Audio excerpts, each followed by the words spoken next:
Hi guys, welcome back to Simply Spiritual. This is going to be a reading for the sign of Aquarius. General reading, so it may or may not resonate. Take what fits, leave the rest. Any characters in the story can always be reversed, vice versa. That's going to be for mid-March. Aquarius for mid-March. Ironically, my mother's picking me up in 5 minutes, or roughly, and she's an Aquarius, so that's ironic. Alright, gotta do this one relatively quick, but she can wait a few moments. Alright, what's going on with it? Aquarius for mid-March. Hold on.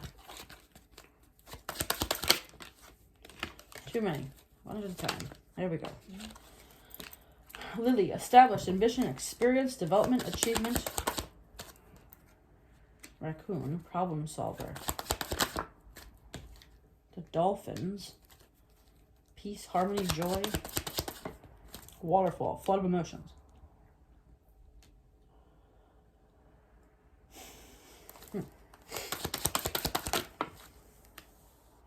Ladybug, a vibrant, abundant life, wishes are coming true.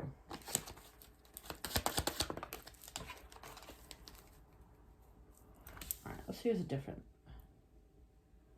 deck. That just feels like weird. Oops. Separation. Sadness, missing you, thinking about you, yearning, unsure of the future.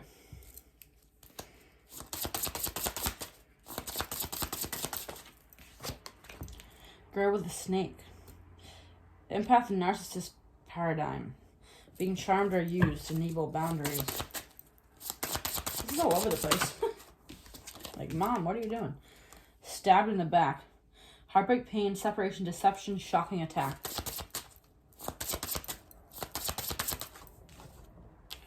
The butterfly, relationship evolving to the next phase, healing the inner child growth.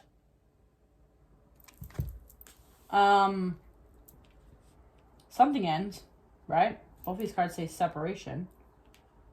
Something ends, possibly with somebody that's sort of shady, narcissistic, toxic, whatever.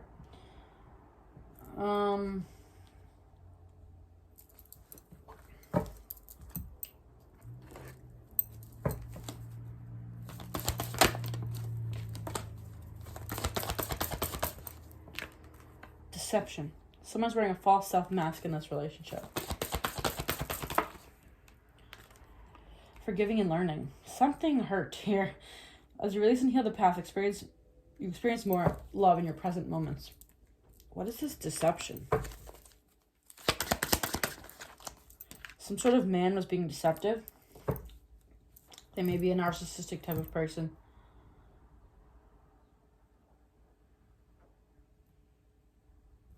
I feel like someone...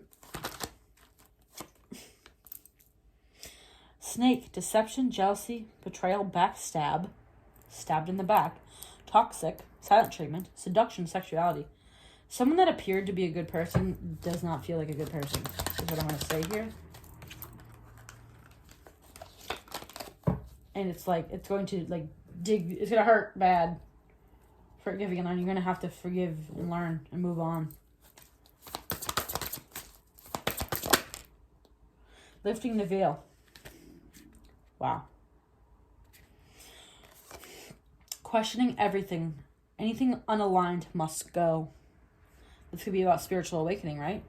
Maybe somebody realizes that something they've been dealing with had a mask the whole time. Maybe after a spiritual awakening, someone realizes that something is not what it seems. Now, it's interesting. My mother is not one who believes in any of this stuff or signs and synchronicities and all that. She thinks I'm a little bit crazy. But the other day she goes, you know how you always tell me about those signs you see? I'm like, yeah. And she told me, she said something like, oh, I was thinking about something I wish that I did, some business opportunity. She said she got back to work and she had an email from the same person that she passed up the business opportunity from, asking to do it again. I'm like, exactly. Then we were at the nail salon. She says to the lady, oh, I haven't seen your husband in a little while. Literally 10 minutes later, he shows up. I'm like, Mom, you see what I'm talking about, right? She's like, yeah, I do. So this could be representative of somebody that, you know, finally starts lifting the veil, finally starts to question things maybe that they didn't question before. It doesn't have to be a spiritual awakening, but it just could be someone that's suddenly like, you know, this appeared to be good, but now I'm realizing that maybe it was just a mask that this person was wearing. Because we have up here, so you may have felt mature and established, right? And fun and joyful and full of emotions and abundant, right?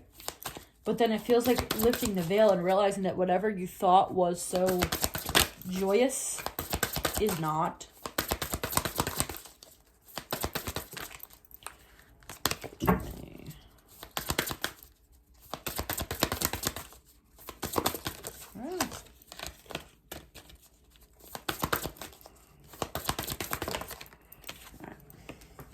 You're not alone. Isolation, physical connection, community. You know what's interesting is these cards used to not resonate for me. I bought this deck probably a year and a half ago and never used it because it just made no sense to me. And now I'm looking at it. I'm like, this deck's amazing. I'm like, how have I not been using this? I'm like, this makes so much sense to me. I think because I've evolved. Again, talking about spiritual evolution and awakening and all that, right? It's like when I bought this deck, it just didn't resonate with me. And now I'm looking at this deck and I'm like, this deck is like, why have I not been using this all along? Like, it makes so much sense. It's because I wasn't at the level to use this deck before. And that's what I'm feeling here. It's like someone leveled up a little bit and is now able to see something from a little bit different perspective and a little bit clearer. Two of Cups. Love. Ten of Pentacles.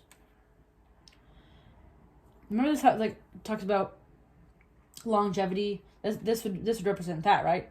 Ten of Pentacles is everything you could ever want. All forms of abundance, right? As well as financial.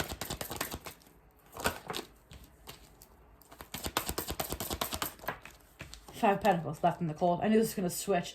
There's going to be two parts here. It's like it felt like this, but in reality, it's like maybe you felt like this was maybe it was a relationship that you're in that you were like, this is everything I could want and it's so abundant and happy and joyful. And then maybe you realize that actually this person doesn't pay much attention to me. They don't really give me anything. Why did I think that this was so abundant? Ace of Pentacles. Why did I think that this was... It's like, on the surface, it felt like this. But in reality, you felt alone. And I think that's what someone realizes is, maybe in certain ways it is fun and it is abundant and all that. But there's something about this that is... Five of Pentacles. That doesn't make you feel fulfilled and it makes you feel a little bit lonely. It's like it's kind of like one of those relationships that like you're in and it's there and you see them, but it's like it just feels lonely. Right? And they may be gone all the time or whatever, or they may... I mean, because it's separation, it feels like it definitely ends, but it feels like it's because you realize it wasn't what it seems. The Piper. It's talked about seduction, right? Snake charmer.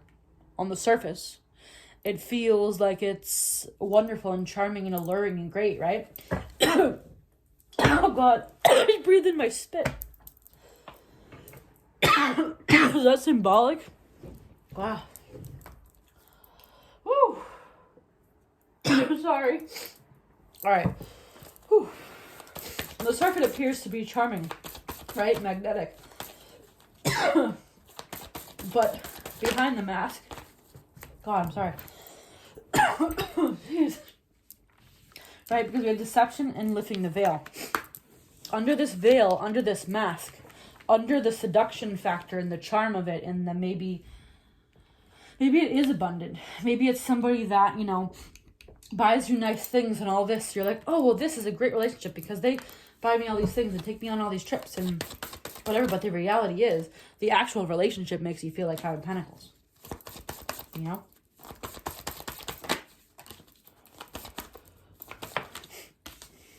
Pook.